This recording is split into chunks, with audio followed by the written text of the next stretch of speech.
असली बजट तो जुलाई में आएगा, इंट्री बजट में कोई ऐसी बात नहीं। क्या क्या बेनिफिशियल चीजें थी अगर आपको लगा हो या जो बताना चाहिए आप? मुझे कुछ बताना नहीं है, ये तो वही पुराना बजट चल रहा है, जो काम में है वो करनी है और ठीक है, चल रहा है। रोजगार के अवसर बढ़ेंगे और बहुत सारे हम उम्मीद करते हैं कि लोगों को फायदा हो। हमारी तो यही है कि वतन आगे बढ़े, तरक्की करे, इन्फ्लेशन डाउन आए, एम्प्लॉयमेंट बढ़े, इंडस्ट्रीज बढ़े, हमारी यही तो ख्वाहिश है। टूरिज्म बढ़े। G20 में जो आए थे, टूरिज्म की मीटिंग हुई थी कश्मीर में, हम उम्मीद करते हैं कि बाहर से और लोग आएंगे टूरिज्म में। और अभी बर्फ़ पड़ी है अच्छी, तो स्कीइंग के सीज़न शुरू हो जाएगा, उम्मीद करते हैं वो भी आएंगे। महिलाओं के लिए लखपति बनेगी और सारी चीजें बहुत अच्छा है, वो लखपति बनेगी, इंडिपेंडेंट हो जाएंगी, उससे घर और भी आबाद होगा।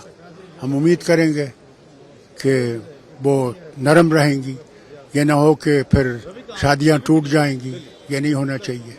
क्योंकि आजकल की हालत तो वैसी हो रही है कि शादी ज़्यादा देर चलती नहीं है, उसकी तरफ भी हमें ध्यान देना चाहिए कि कैसे घर चलें, घर आबाद रहें, शादियां आबाद रहें, ये ज़रूरी है। बजट में कुछ नहीं होने वाला। इस बजट में गरीब और मध्यम वर्ग को सिर्फ जुमले और शब्दों का अच्छा प्रोनाउंसिएशन, शब्दों का अच्छा आचरण मिलेगा। और जो भी अगर कुछ है सब्सटेंटिव, अगर कुछ ठोस है इस बजट में, तो सारे सबसे बड़े जो उद्योगपति जो मोदी जी के करीब हैं, जो नए उद्योग में निवेश करना चाहते हैं, उनके लिए इस बजट में कुछ मिलेगा। और वही इस बजट में हमने देखा। निर्मला जी ने ये भी कह दिया है कि जुलाई में जो हम बजट पेश करेंगे उसमें विकसित भारत की पूरी और तस्वीर आपको नजर आएगी। देखिए, मुझे लगता है इसी में सरकार की अहंकार दिखती है। निर्वाचन हुआ नहीं है और ये अपने आप को विजेता घोषित कर रहे हैं। जनता जनार्दन है और कोई भी राजनीतिक दल भारत के जनता से अपने आप को बड़ा नहीं समझना चाहिए। चुनावी बजट नहीं, मैं तो कहती हूँ एक तरीके से थोड़ी मुझे इसमें एरोगेंस नजर आ रही थी कि हम जुलाई में हम बजट पेश, या तो आपकी कोई प्लानिंग है जो देशवासियों को नहीं पता, क्योंकि हर एक इलेक्शन में जो भी यहाँ पहुँचता है, पहली चीज़ आपको ये पता है, you can not take any election for granted, क्योंकि इलेक्शन के रिजल्ट लोग क्या समझते हैं वो लोग ही जानते हैं। और आज की डेट में आप पहले से ही इतनी एरोगेंटली आप अनाउंस कर रहे हैं कि सही बजट हम जुलाई में करेंगे, तो पता नहीं आपने क्या प्लानिंग करी है और ये आपके पास ये ओवर कॉन्फिडेंस क्यों है, ये आप ही जानते हैं। लेकिन मैं ये ज़रूर समझती हूँ कि आज समा था कि 10 साल में जो 2014 में आपने बोला था, आप वही चीज़ें निकाल के लोगों को बताएं और उसका वेरवा दें, ना कि आगे के और सपने देखें। आज जो बजट पेश हुआ है, ये कहा गया कि विकसित भारत का बजट पेश हुआ है, आप क्या कहेंगे, आपको क्या लगता है? देखिए, आज तो मैं उम्मीद कर रही थी कि जो 10 साल पहले आत्मनिर्भर भारत का बजट ऐलान किया गया था और 10 साल पहले जो बोला था कि ये सरकार आएगी तो अच्छे दिन हिंदुस्तानियों के आएंगे, हर एक के खाते में 5 लाख रुपए आ जाएंगे, 2022 तक किसान की आमदन दुगनी हो जाएगी, हर खेत तक पानी आएगा, 5 करोड़ युवा को रोज़गार मिल जाएगा। 10 सालों के लंबे समय में उम्मीद तो ये थी कि जो वादे किए थे उनके क्या स्टेटस है आज 10 साल बाद, उसकी बात करेंगे।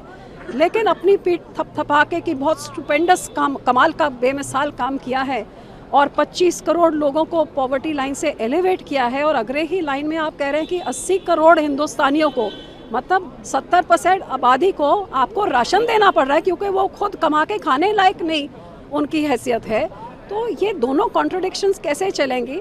आज बताना था कि कितने भारत की पॉपुलेशन 140 करोड़ में से आत्मनिर्भर कितने हो गए हैं, 5 करोड़ में से कितने युवा को आपने नौकरी दे दिया है, 2022 तक आपने 22-24 तक कितने किसानों की आमदन दुगनी हो गई है, कितना नमामि गंगा हो गया है या कितना स्वच्छ भारत हो गया। ये चीज़ों के जवाब देने थे ना।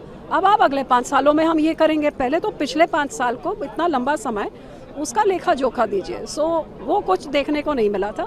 हाँ, ये मैं ज़रूर अप्रिशिएट करती हूँ कि कोई इन्होंने, जो मैं उम्मीद कर रही थी कि शायद वोटों की राजनीति के लिए रेवड़ी बांटेंगे, वो बांटने का काम नहीं किया। ये बहुत अच्छा एक फैसला था।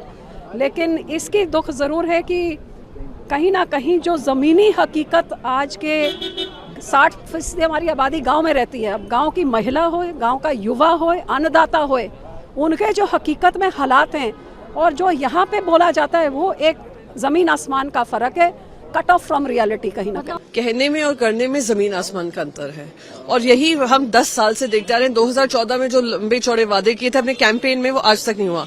ज्ञान का एक नया डेफिनेशन मिला, पर ज्ञान में गरीबों के लिए क्या इस बजट में आया, युवाओं के लिए क्या आया, नारी शक्ति के लिए क्या आया? कुछ भी नहीं आया है, सिर्फ उनको ठेंगा दिखा दिया गया। मैं कहती हूँ ठंडे मौसम में ठंडा पानी आम जनता की उम्मीदों पे डालने का काम इस बजट ने किया है।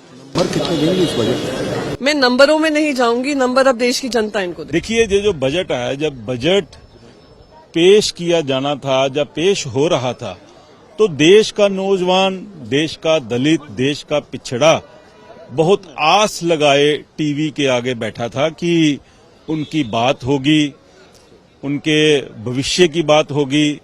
इस बजट में कोई किसी तरह का आंकड़ा नहीं दिया गया कि कितने देश के नौजवानों को नौकरियां दी गई हैं, कितने नौजवानों को नौकरियां दी जाएंगी, दलितों के लिए, पिछड़ों के लिए कौन सी स्कीमें इसमें हम लेके आ रहे हैं। किसी तरह का भी ब्यौरा इसमें नहीं दिया गया।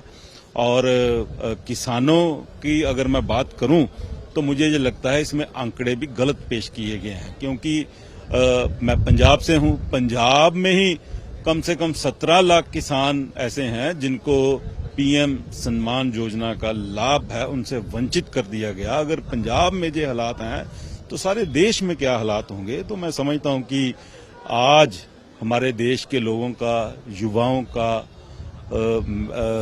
दलितों का, पिछड़ों का मन टूटा है, क्योंकि ये इलेक्शन का बजट था और लोगों को बहुत आस थी। और मैं समझता हूं कि इस बजट का भारतीय जनता पार्टी को 2024 में जो आने वाले चुनाव हैं उसमें बहुत बड़ा नुकसान होगा। नमस्कार, मैं हूं मानक गुप्ता। अगर आपको हमारा ये वीडियो पसंद आया हो तो इसे लाइक और शेयर जरूर करें, और हाँ, हमें सब्सक्राइब और फॉलो करना ना भूलें, ताकि आप देश और दुनिया की कोई खबर मिस ना करें। तो जुड़े रहिए हमारे साथ और देखते रहिए न्यूज़ 24।